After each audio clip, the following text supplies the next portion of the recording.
अगर मुझे आज्ञा दें तो मैं प्रभु के दरबार में आज एक कुछ पुरानी कुछ नए विचार मैं पढ़ना चाहता हूँ। मेरा मन है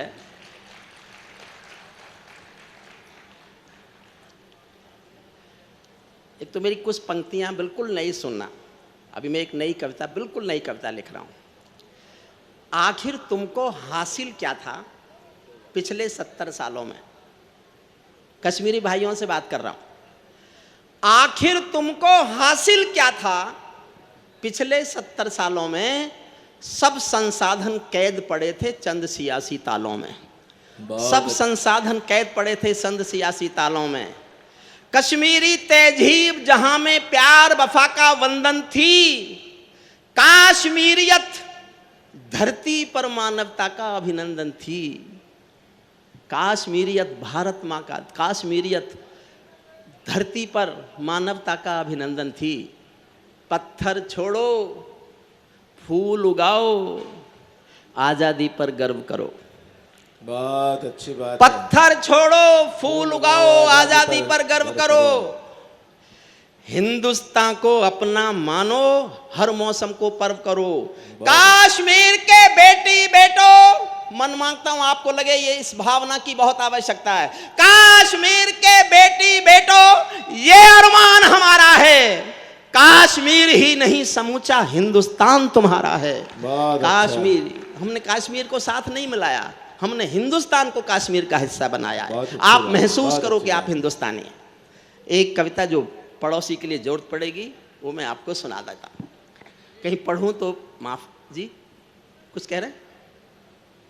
कोई नहीं, ताजी ताजी है। देखो भाप भी निकल भाप नहीं जो मनवीर को पता चल जाएगा कि ताजी नहीं है। लेकिन इस समय जो मुझे जरूरी कविता लगती है वो मैं सुना। बहुत अच्छी, बहुत अच्छी। केसर घाटी में आतंकी शोर सुनाई देता था। केसर घाटी में आतंकी शोर सुनाई देता था।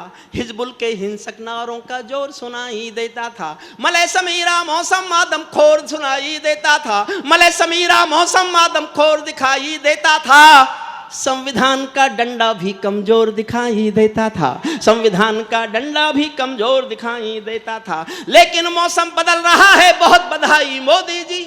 लेकिन मौसम बदल रहा है, बहुत बधाई मोदी जी। मेरा भारत संभल रहा है, बहुत बधाई मोदी जी। मेरा भारत संभल रहा है, बहुत बधाई मोदी जी। भारत गांधी गौतम का आलोक था।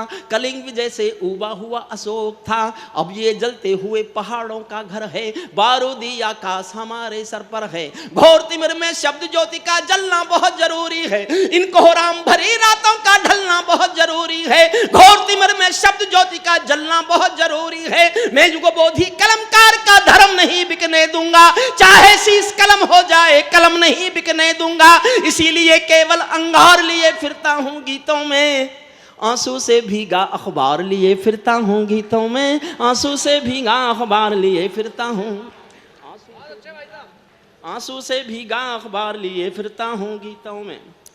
ये पाकिस्तानी गालों पर दिल्ली के चांटे होते।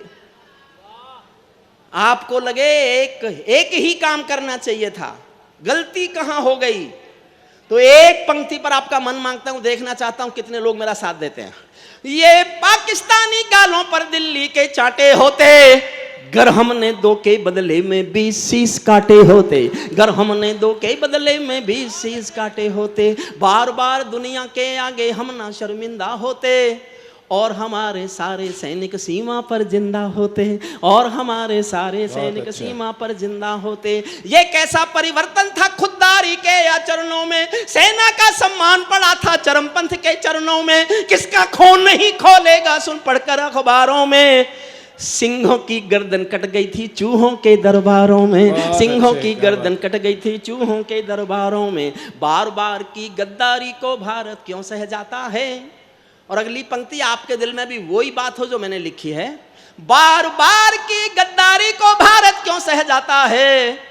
ज्यादा संयम भी दुनिया में कायरता कहलाता है। बहुत ज्यादा अच्छा है, संयम क्या भी बात है, दुनिया वाह, में वाह। कायरता कहलाता है। ज्यादा संयम भी दुनिया में कायरता कहलाता है। हमने 70 साल खो दिए श्वेत कपोत उड़ाने में, खूनी पंजों के गिद्धों को गायत्री समझाने में। भैंस के आगे बीन बजाना बहुत हो चुका, बंद करो। खुद को बिच्छू से कटवाना बहुत हो चुका, बंद करो। नागफनी पर बेला चंपा कभी नहीं खिलने वाले, पत्थर की आंखों में आंसू कभी नहीं मिलने वाले। पत्थर की आंखों में आंसू कभी बहुत नहीं अच्छा। मिलने वाले। बंदूकों की गोली का उत्तर सद्भाव नहीं होता, हत्यारों के लिए हिंसा का प्रस्ताव नहीं होता। कोई विषधर कभी शांति के बीज नहीं बो सकता है, और भेड़िया शाकाहारी कभी नहीं हो सकता है। और भेड़िया शाकाहारी कभी नहीं हो सकता है, और भेड़िया शाकाहारी कभी नहीं हो सकता है। हिजबुल लश्कर जो हत्यारी टोली हैं, हिजबुल लश्कर जो हत्यारी टोली हैं, साजिश की षड्यंत्रों की हम जोली हैं। जब तक इनका काम तमाम नहीं होगा, जब तक इनका काम तमाम नहीं होगा, उग्रवाद से युद्ध विराम नहीं होगा, उग्रवाद से युद्ध विराम नहीं होगा। मैं चंदर बरदाई ललकार लिए फिरता हूँ गीतों में, आंसू से भीगा अखबार लिए फिरता हूँ गीतों में, आंसू से। था क्या, होता क्या रहा। 70 साल की भारत पाकिस्तान की कहानी सुनो। मैं भारत के एक भी व्यक्ति के खिलाफ कभी भी नहीं बोलता जब तक सिद्ध ना हो जाए कि वो देशद्रोही है, चाहे हिंदू हो, मुस्लिम हो, सिख हो, ईसाई हो। वो मेरा निशाना है। इस देश की जनता मेरा निशाना नहीं है। कश्मीर की जनता को निशाना मैंने कभी नहीं बनाया। वो गद्दार लोग जो विदेशी पैसे पर इस देश की अस्मत से खेल रहे थे, मेरा निशाना वो है, चाहे मुसलमान हो, चाहे हिंदू हो, चाहे सिख हो, चाहे ईसाई हो। सुनिएगा आप मैं जो कहना चाहता हूं। बहुत अच्छी बात है, क्या बात पीपल है। छाया मांग रहा था यूं की करके पेड़ों से। मैं गांव का आदमी हूं, देहात में रहता हूं। 135 करोड़ का नेता, हमने क्या क्या नहीं किया। बिना बुलाए घर गए चाय पीने, इसके बावजूद भी आपका ये व्यवहार। मैं गांव की उपमा दे रहा हूं, कैसा लगा मुझे। मैं गुस्सा हुआ था मोदी जी से इस बात पर कि आप क्यों गए उसके यहां बिना बुलाए। तो उन्होंने तो कहा मैं तो कोशिश कर रहा था शांति आ जाएगी, मैं कल ले आए। लेकिन कैसा लगा मुझे। पीपल छाया मांग रहा था यूं की करके पेड़ों से, जैसे कोई शेर सुरक्षा मांग रहा हो भेड़ों से, जैसे कोई शेर सुरक्षा। और अगली पंक्ति पर मन मांगता हूं, जैसे कोई शेर सुरक्षा मांग रहा हो भेड़ों से, जैसे कोई मोती खोजे झीलों की गहराई में, जैसे कोई मोती खोजे झीलों की गहराई में। हम कस्तूरी खोज रहे थे उल्लू की परछाई में, हम कस्तूरी खोज उल्लू की परछाई में। धरती पर हत्यारे बंदूकों ने तर्पण नहीं किया, दुनिया में आतंकवाद ने कभी समर्पण नहीं किया। ये केवल कुचला जाता है, दूसरी राह नहीं होती। संकल्पों के निर्णय को जग की परवाह नहीं होती। जिस दिन भारत आतंकों पर पूर्ण विजय पा जाएगा, उस दिन पाकिस्तान हमारे चरणों में आ जाएगा, उस दिन पाकिस्तान हमारे चरणों में आ जाएगा, उस दिन पाकिस्तान हमारे चरणों में आ जाएगा। जिनके कारण पूरी घाटी जली दुल्हन सी लगती थी। फिर बधाई देता हूं, मैंने जीवन भर सरकारों के समर्थन में कभी कुछ लिखा नहीं, लेकिन इस सरकार ने मुझे मजबूर किया कि मैं सरकार को सैल्यूट करूं, देश के प्रधान को सैल्यूट करूं, देश के गृह मंत्री को सैल्यूट करूं। जिनके कारण मेरा शिल्प देखना, मनवीर तुझे समर्पित करता हूं। जिनके कारण पूरी घाटी जली दुल्हन सी लगती थी, पूनम वाली रात चांदनी चंद्र ग्रहण सी लगती थी। जिनके कारण माँ की बिंदी दाग दिखाई देती थी, वैष्णो देवी माँ के घर में आग दिखाई देती थी। उनके पैरों बेड़ी जकड़ी गई बधाई मोदी जी, उनके पैरों बेड़ी जकड़ी गई बधाई मोदी जी। उनके फन पर एड़ी रगड़ी गई बधाई मोदी जी, उनके फन पर एड़ी रगड़े गई बधाई मोदी जी, उनके फन पर एड़ी रगड़ी गई।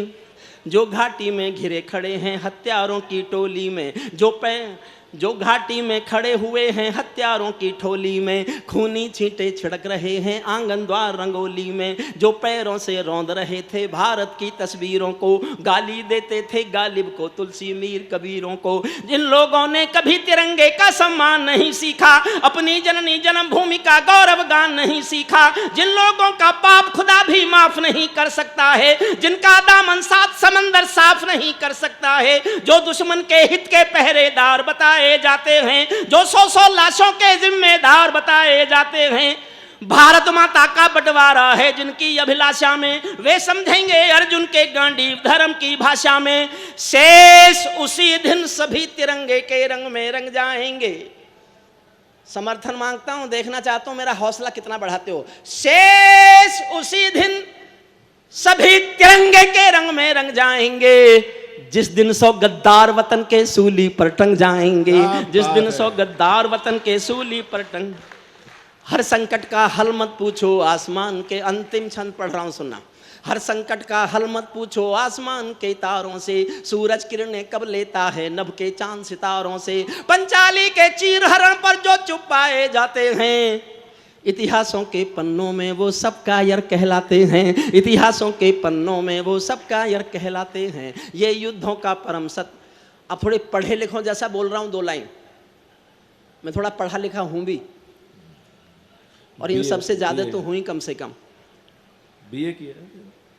अब गजेंद्र तुम मेरी डिग्री भी नहीं बोल सकते तो मैं क्या कर सकता हूँ। ये मैं हंसी में नहीं कह रहा, मैंने आज से 30 साल पहले LLD की थी, गजेंद्र को बोलनी भी नहीं आती। मैंने LLD की, कानून की आखिरी पढ़ाई है, जिसके बाद दुनिया में कानून की कोई पढ़ाई नहीं है। तो मैंने मुझसे पूछा क्या किया भाई साहब, मैंने कहा LLD कर ली। तो मुझसे एकदम तुरंत छुटते बोला आप B.Ed नहीं कर सकते थे। मुझे उस दिन पता चला कि ये बिहार का टॉपर रहा है। मनबीर 2nd पोजीशन थी। होते तो बिहार में टॉपर ही हैं, पर बीच बीच में कोई आके फंस जाता है। वो मनबीर फंस गया था दोस्त। अंतिम पंक्तियां सुन लेना साहब, और अंतिम 2 लाइन मैंने बहुत मन से लिखी हैं, मैं चाहूँगा कि आप उनको अपना मेरे नाम के साथ ले जाना। हर संकट का हल मत पूछो आसमान के तारों से, सूरज किरणें कब लेता है नभ के चांद सितारों से, पंचाली के चीर हरण पर जो चुप पाए जाते हैं, इतिहासों के पन्नों में वो सब। आज्ञा दें तो मैं ये खत्म कर रहा हूँ आधी मिनट में। एक 4 मिनट की करगिल के शहीदों पर मेरी कविता है, गजेंद्र भाई की आज्ञा हो तो मैं वो सुना के जाना चाहता हूं। 4 मिनट की कविता है, कुल 4 मिनट की, ये मैं समाप्त कर लूँ उसका। ताली बजाओ ताली, ऐसे खामोश बैठोगे तो यहीं बंद कर देंगे। नहीं, बहुत बहुत मन से सुन रहे हैं, इतनी तालियां बजा रहे हैं, इतने मन से। मैंने तो सोचा था कि गजेंद्र पहले जैसा इतिहास आज फिर दोहरा जाएगा। मैं गजेंद्र के कई प्रोग्रामों में बिना कविता पढ़े पैसे ले गया, क्योंकि जो समय सीमा होती है तब तक उसके इसके कभी ख़त्म ही नहीं होते। मेरा नंबर आने तक पुलिस आ जाती है। अब आपने कैसे रोकी मैं नहीं जानता। समय चिंता नहीं करो, सोता भी तैयार है और हम भी तैयार हैं, आपको पढ़ो आप तो। नहीं तो मैं आज भी ये उम्मीद कर रहा था कि मैंने गजेंद्र से कहा था कि आज भी शायद ऐसा होगा, लेकिन सचमुच में सैल्यूट करता हूँ आप जिस मन से सुन रहे हैं। कविता सुनने का मन होता है, कविता सुनने की भीड़ की कोई सीमा नहीं होती। हर संकट का हल मत पूछो आसमान के तारों से, सूरज किरणें कब लेता है नभ के चांद सितारों से, पंचाली के चीर हरण पर जो चुप पाए जाते हैं, इतिहासों के पन्नों। ध्यान से सुनना 4 पंक्तियां। ये युद्धों का परम सत्य है पूरा जगत जानता है, ज्ञान दे रहा हूं। ये युद्धों का परम सत्य है पूरा जगत जानता है, लोहा और लहू जब लड़ते हैं तो लहू हारता है, जो खूनी दंशों को सहने वाला राजवंश होगा, या तो महामूर्ख होगा या कोई परमहंस होगा, या तो महामूर्ख होगा या कोई परमहंस होगा, या तो महामूर्ख होगा या कोई परमहंस होगा, और कोई या तो महामूर्ख होगा या कोई परमहंस होगा। धरती अंबर और समंदर को ये भाषा समझा दो। भारत एक अखंड राष्ट्र है, सवा अरब की ताकत है, कोई हम पर आंख उठा ले किसकी भला हिमाकत है। धरती अंबर और समंदर को ये भाषा समझा दो, दुनिया के हर पंच सिकंदर को ये भाषा समझा दो। अब खंडित भारत माँ की तस्वीर नहीं होने वाली, कश्मीर किसी के अब्बा की जागीर नहीं होने वाली, कश्मीर किसी के अब्बा की जागीर नहीं होने वाली। बढ़ते बढ़ते कोई फोड़ा जब नासूरी होता है, ये पड़ोसी की तरफ इशारा कर रहा हूं, मेरा साथ देना। बढ़ते बढ़ते कोई फोड़ा जब नासूरी होता है, उस फोड़े में चीरा लगना बहुत जरूरी होता है। समझे आप? बधाई आपको देना चाहता हूं, अगली बात भी समझेंगे। उस फोड़े में चीरा लगना बहुत जरूरी होता है। अर्ध सदी की सब भूलों का समाधान हो जाने दो, अर्ध सदी की सब भूलों का समाधान हो जाने दो। सब समझौते मरे पड़े हैं, पिंडदान हो जाने दो। पर्वत को बाजू में तोलो, शोले भरो निगाहों में, आंसू की पूजा मत करना बलिदानों की राहों में। तुम भी सीमा रेखा तोड़ो, आगे बढ़ जयनाद करो। 48 में खोया था जो कश्मीर आजाद करो, 48 में खोया था जो कश्मीर आजाद करो। पीढ़ी तुमको, दो लाइन जो मैं कहना चाहता था, पीढ़ी तुमको याद करेंगी, पीढ़ी तुमको याद करेंगी कल स्वर्णिम इतिहासों में। सदियों सदियों महकोगे तुम भारत माँ की सांसों में, सदियों सदियों महकोगे। मैं करगिल के शहीदों, पानी पिला दीजिए। कविता के प्रारंभ में एक घोषणा करता हूँ। भगवान गणेश जी की हम प्रतिमा के नीचे बैठे, प्रत्यक्ष तो किसी ने देखे नहीं, हमारे रक्षक देवता हैं। राम, भगवान राम भी हमारे रक्षक देवता हैं, लेकिन मैंने नहीं देखे साहब। भगवान कृष्ण भी हमारे रक्षक देवता हैं, लेकिन मैंने नहीं देखे साहब। भैया बैठ जाइए प्लीज, प्लीज बैठ। ये भगवान जो हमारे रक्षक हैं मैंने नहीं देखे। मैंने जो अपने रक्षक देवता देखे हैं, ये वो फौजी हैं जो वर्दी पहनकर सीमा पर खड़े हैं और हमारी रक्षा कर रहे हैं। बहुत अच्छा है, क्या मैं बात उनको है, सैल्यूट वाह, करना चाहता हूँ, उनको सैल्यूट करना चाहता हूँ। और एक निवेदन करके जाना चाहता हूँ भगवान गणेश जी की मूर्ति के सामने। मेरा एक अनुरोध है सबसे, मैं जहाँ जब भी ये कविता पढ़ता हूँ मैं लोगों से कहता हूँ, आप सब जब कहीं किसी रेलवे स्टेशन पर, बस अड्डे पर, हवाई अड्डे पर किसी भी सैनिक को वर्दी में जाते हुए देखें तो खड़े होकर ताली बजाकर उसका सम्मान कीजिए। उसके लगे पूरा देश उसके साथ खड़ा हुआ है, पूरा देश उसके साथ। मेरठ में जहाँ रहता हूँ वहाँ एक कैप्टन मनोज तलवार का पार्थिव शरीर करगिल युद्ध में शहीद हुए थे, वो आया था। वो मेरे कॉलेज के विद्यार्थी थे, तो मैंने वो उनकी अंतिम शव यात्रा देखी थी। बहुत पीछे से बहुत भीड़ थी, मैं आगे जा नहीं पाया, अंतिम दर्शन भी मैं नहीं कर पाया। भीड़ में पीछे खड़े होकर भीगी आंखों से एक मैंने छोटी सी कविता लिखी। 4 मिनट की कविता है, मन से सुन लीजिए। मेरे पास कविता के नाम पर इससे अच्छा कहने के लिए कुछ नहीं है। मैं जोश में कुछ ऊपर, गला ऊपर चला गया, मेरा थोड़ा सा गला बैठ गया है, जो कल तक ठीक हो जाएगा। मैं केशव का 5 जन्म भी गहन मौन में खोया हूं। गीत मेरी विधा, गीत आदरणीय पूनम जी लिखती हैं, गाती हैं, सभी लिखते हैं गीत, सभी गाते हैं। और गजेंद्र के तो ये अरुण जैमिनी ने आज बहुत महत्वपूर्ण बात कही जो मेरे दिल में थी। गजेंद्र सोलंकी हिंदुस्तान का पहला ओज का कवि है जिसकी शैली गीत में है। गीत में शैली का ओज कवि एकमात्र अकेला कवि है जिसके गीत सुनते हुए, ओज ओज ओज का उच्चतर शिखर सुनते हुए भी गीत की भाषा से वो कभी विमुख नहीं होता। मैं कभी कभी हो जाता हूँ, थोड़ा चला जाता है वो इधर उधर, लेकिन उनका नहीं जाता। ये अरुण जैमिनी ने आज एक बहुत महत्वपूर्ण बात कही, जबकि अरुण जैमिनी इतना ज्ञानी नहीं है लेकिन आज गणेश जी के चरणों में खड़ा था तो हरियाणा वाला भी कुछ अच्छी बात कह गया, इसलिए नहीं नहीं, बहुत अच्छी अरुण, सचमुच तुम्हारे मुंह से अच्छी बात निकली और मेरी विधा के लिए निकली, इसलिए तुमको बधाई दी जा सकती है। मैं केशव का 5 जन्म भी गहन मौन में खोया हूँ, उन बेटों की याद कहाँ, गले पर जा मत जाना, केवल भावना को सुन लेना। मैं केशव का 5 जन्म भी गहन मौन में खोया हूँ, उन बेटों की याद कहानी लिखते लिखते रोया हूँ। जिस माथे की कुमकुम बिंदी वापस लौट नहीं पाई, जिस माथे की कुमकुम बिंदी वापस लौट नहीं पाई, चुटकी झुमके पायल ले गई कुर्बानी की यमराई। कुछ बहनों की राखी जल गई है बर्फीली घाटी में, वेदी के गठबंधन मिल गए हैं करगिल की माटी में। पर्वत पर कितने सिंदूरी सपने दफन हुए होंगे, 20 बसंतों के मधुमासी जीवन हवन हुए होंगे। टूटी चूड़ी धुला महावर, रूठा कंगन हाथों का, कोई मोल नहीं दे सकता बासंती जज्बातों का।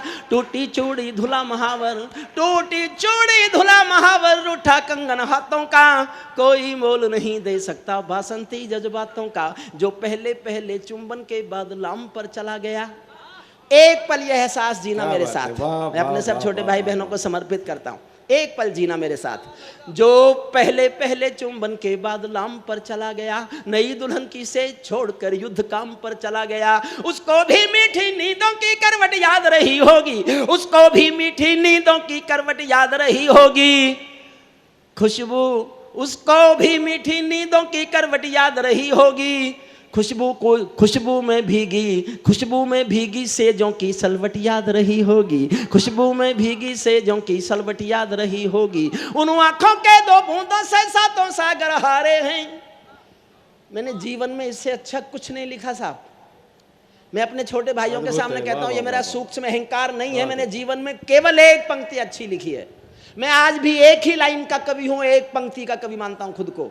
मुझे दुआएं दे देना जी भर कर तालियों से, मुझे प्यार दे देना, मैंने एक पंक्ति ऐसी और लिख ली तो महसूस करूंगा मैं कवि हो गया हूं। मैं अपने जीवन की सबसे अच्छी पंक्ति भगवान के दरबार में प्रस्तुत करता हूं, सुनिएगा। उनको भी मीठी नींदों की करवट याद रही होगी, खुशबू में भीगी सेजों की सलवट याद रही होगी। उन आंखों की दो बूंदों से सातों सागर हारे हैं, उन आंखों की दो बूंदों से सातों सागर हारे हैं। जब मेहंदी वाले हाथों ने मंगलसूत्र उतारे हैं, जब मेहंदी वाले हाथ, उन आंखों की दो बूंदों से सातों सागर हारे हैं। जब मेहंदी वाले हाथों ने मंगलसूत्र उतारे हैं, गीली मेहंदी रोई होगी छुपके घर के कोने में। एक छोटी सी सत्य घटना सुनो। मैं जानता हूँ, मेरे कॉलेज के एक विद्यार्थी थी लड़की, एक फौजी से प्यार करती थी। ना लड़की ने घर वालों को बताया और ना फौजी ने घर वालों को बताया। दोनों मेरे विद्यार्थी थे तो 2 महीनों की बात जानता था, और ये तय था कि वो इस बार जब फौजी छुट्टी आएगा तो मैं बीच में पढ़ूंगा और उन दोनों के घर वालों से बात की जाएगी। लड़की के घर वालों को नहीं पता, लड़के के घर वालों को नहीं पता। लड़की एक दिन किसी त्योहार पर अपने प्रेमी के नाम की मेहंदी रचाती है और उसी दिन खबर आती है कि फौजी शहीद हो गया। उस पल को जीना मेरे साथ। गीली मेहंदी रोई होगी छुपके घर के कोने में, ताजा काजल छूटा होगा चुपके चुपके रोने में। जब बेटे की अर्थी आई होगी सुने आंगन में, शायद दूध उतरवाया हो बूढ़ी माँ के दामन में, शायद दूध उतरवाया हो बूढ़ी माँ के दामन में। वो विधवा पूरी दुनिया का बोझा सर ले सकती है, पूरे संसार के किसी भी मुल्क के किसी भी मजहब में स्त्री अर्थी को कंधा नहीं देती, नहीं देती। एक भरतपुर के पास गांव अजान है, वहां का एक बेटा शहीद हुआ, वीरेंद्र सिंह। कल्पना नहीं है, सत्य घटना है। पहली बार, उसके बाद तो बहुत घटनाएं हो गई, लेकिन पहली बार पूरे संसार में वीरेंद्र सिंह की पत्नी ने गांव वालों की मर्जी के खिलाफ, सेना के अफसरों की मर्जी के खिलाफ अपने पति की अर्थी को शमशान घाट तक कंधा दिया, शादी के दिन के कपड़े पहनकर। मैंने एक लाइन लिखी, जो दुनिया में घटना पहली बार घटे वो तो एक महाकाव्य होती है, कोई क्या लिखेगा उस पर, फिर भी मैंने एक पंक्ति लिखी, उसको प्यार से सुन लेना है। वो विधवा पूरी दुनिया का बोझा सर ले सकती है, वो विधवा पूरी दुनिया का बोझा सर ले सकती है, जो अपने पति की अर्थी को भी कंधा दे सकती है, जो अपने पति की अर्थी को भी कंधा दे सकती है। मैं ऐसी हर देवी के चरणों में शीश झुकाता हूँ, इसीलिए मैं कविता को हथियार बना कर गाता हूँ, इसीलिए मैं कविता को हथियार बना कर गाता हूँ। जिन बेटों ने पर्वत काटे हैं अपने नाखूनों से, सैनिक के शौर्य पर बोलता हूं, केवल 6 पंक्ति सुनना। जिन बेटों ने पर्वत काटे हैं अपने नाखूनों से, उनकी कोई मांग नहीं है दिल्ली के कानूनों से। जो सैनिक सीमा रेखा पर ध्रुव तारा बन जाता है, उस कुर्बानी के दीपक से सूरज भी शर्माता है। गरम दहानों पर तोपों के जो सीने अड़ जाते हैं, उनकी गाथा लिखने को अंबर छोटे पड़ जाते हैं। उनके लिए हिमालय कंधा देने को झुक जाता है, कुछ पल को सागर की लहरों का गर्जन रुक जाता है। उस सैनिक के शव का दर्शन तीर्थ जैसा होता है, चित्र शहीदों का मंदिर की मूरत जैसा होता है। चित्र। अंतिम पंक्तियां पढ़ता हूं। क्या ये देश उन्हीं का है जो सीमा पर मर जाते हैं? क्या बात है, अच्छा है, अच्छा है, वाह वाह वाह वाह। मन से सुन लेना साहब, 4-6 लाइन और बस। मेरे छोटे भाई गजेंद्र कोविंद और मनबीर मधुर दोनों ओज के कल के सूरज हैं वो, मैं तो डूबता सूरज हूँ। जिस एज ग्रुप में आ गया, बहुत इस समय की जो पीढ़ी है वो इतना ही जीती है बस। लेकिन सौंपता हूँ उनको ये ध्वजा और मेरा मन सुनिएगा। क्या ये देश उन्हीं का है जो सीमा पर मर जाते हैं, अपना खून बहा कर टीका सरहद पर कर जाते हैं। ऐसा युद्ध वतन की खातिर सबको लड़ना पड़ता है, संकट की घड़ियों में सबको सैनिक बनना पड़ता है। जो भी कौम वतन की खातिर मरने को तैयार नहीं, उसकी संतति को आजादी जीने का तैयार नहीं, उसकी संतति को आजादी जीने का अधिकार नहीं। सैनिक अपने प्राण गंवा कर देश बड़ा कर जाते हैं। मैंने राजनीति के लिए सबसे कठोर पंक्ति लिखी है, इससे कठोर पंक्ति मैंने राजनीति के लिए कुछ नहीं लिखी। आप में से कोई लोग राजनीति के लोग हों, लेकिन मैं पढ़ा लिखा हूं, मैंने इतनी चालाकी से लिखी है कि नेताओं की समझ में आए ही नहीं, और आए भी तो समझ में इतनी देर में आया जितनी देर में मैं निकल लूं। सोचना मैं अंतिम पंक्तियां पढ़ रहा हूं 4। बहुत अच्छा प्रणाम करता हूं, अभिवादन करता हूं। आदरणीय बिंदल साहब से शायद मेरी बात हुई थी, और सबको बहुत बहुत प्रणाम। आप जितनी देर तक बैठे, मैं समझता हूँ 12 बजे के बाद ये बैठना सब वही ओवर टाइम है, जैसे कभी कभी बहुत मजबूरी में करना पड़ता है।